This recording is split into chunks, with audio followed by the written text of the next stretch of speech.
Welcome to episode 8 of the amazing Digital Hell, and this is the first episode where we get a photosensitivity warning. So yay! So episode starts off at first with this weird scene that looks coolish, but I am not gonna explain because I am too lazy to give a fuck. And then we go to Kinger's time, and we see Caine with a bunch of other characters and a dog named Scratch. If you remember from the last episode, Kinger realizes that his wife is also in the circus, and it's just like this brutally cold cut happens to where it's just Queenie abstracting, and Kinger is just all alone. And it's just like, oh my god, what the And when I was first watching this, I thought the exact same thing. This is why I think the whole darkness thing happened, because if you remember, his brain adjusting to the trauma, or Caine forcibly making it to where Kinger would have a hard time going crazy and abstracting because he likes him. While he's walking alone, Ragatha pops in. Then we get a cut to the present where everyone is sitting together in a couch. Everyone's just depressed or whatever.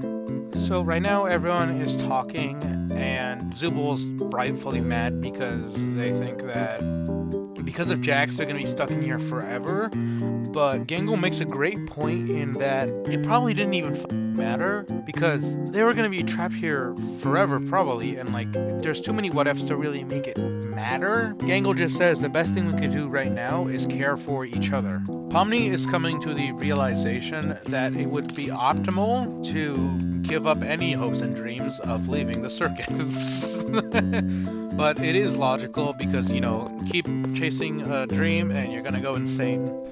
So the moral of the story is give up on your dreams because it's unrealistic and unattainable.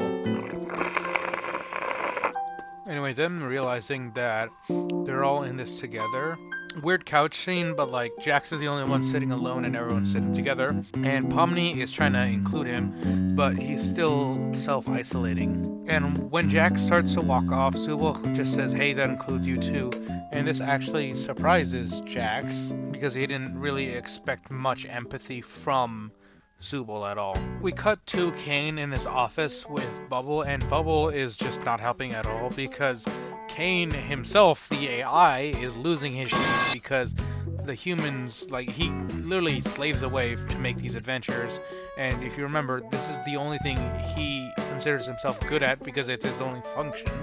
And so this weird scene where Caine has a god complex happens because he really fucking hates humans now. Caine comes up to the group and says it's adventure time, and Zubul says, no, we have questions, you dumb bitch. And while the others are also agreeing with Zubul, Caine just says, fuck you. And because the crew is just refusing to play into Caine's torturous games, he decided to put them through a montage of them just suffering being under his command, because he wants to show them that he is their god. And this makes Pomni and the others like ungodly uncomfortable, feeling so damn weak. And honestly, this is one of my more favorite songs in the entire show. Anyway, several days later of pure mental anguish, they're all really tired and don't want to deal with this anymore. So they all decide to go out of the open for a bit, and they go into this cafe that Jax has been to because he's holding a drink that him and his friends used to all enjoy together. And in this shot, you see that Jax just sits one seat away from everyone, showing that he is just purposely distancing himself because he doesn't want to get emotional enough to abstract, but he also doesn't like feeling vulnerable.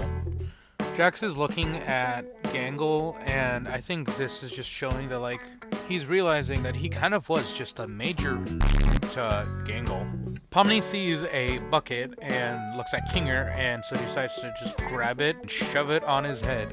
And then Kinger regains consciousness, tells us the story about the company he used to work for and how Caine is an AI who he helps create, as well as another person in here who used to be here. His name is Scratch, and he is the dog dude, and he had cancer. He was also one of the most advanced people who worked on this.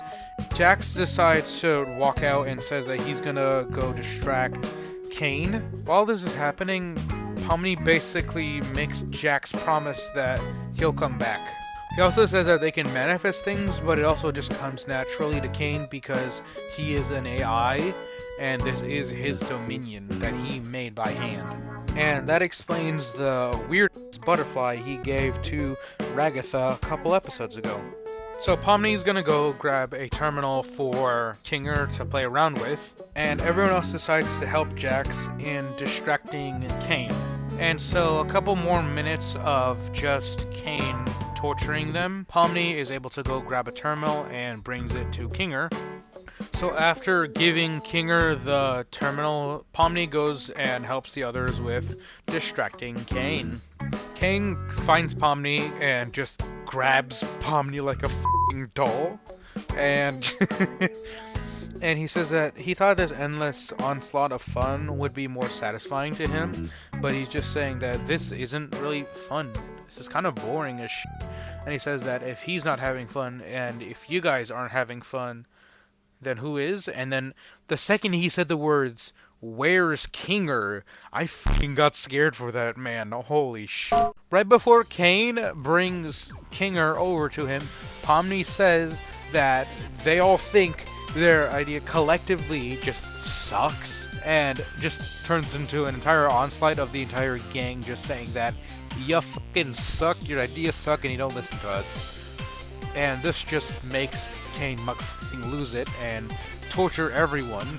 And then Kinger was finally able to fuck with the code around enough, but he accidentally deleted Caine and Bubble. And by the way, I'm saying and Bubble because I'm recording this voiceover 3 weeks later, and this is when Gooseworks did say that Bubble was also deleted. And when Kinger comes up to them and says that he thinks he accidentally killed Caine, Zubul says, "Holy shit," and this time it's not censored. So, woohoo, that fucker's finally fully gone. But now they don't know what to do. And that is the end of this episode. Honestly, I just think this episode was one of the greatest ever made. And it actually has me hyped up for episode 9, but the sad thing is that it's gonna be just like so hard because they're gonna have it turned out as a movie, but like, cause like it's like the least amount of time they could give to us was 2 weeks before they release it on YouTube. And yeah, I know a lot of fans felt betrayed about this while that I was recording all of this, but yeah, they try to do a good thing. They try to pull a Markiplier in indie animation because you remember Iron Lung, but this was probably before. Anyway, that's all. Have a great day.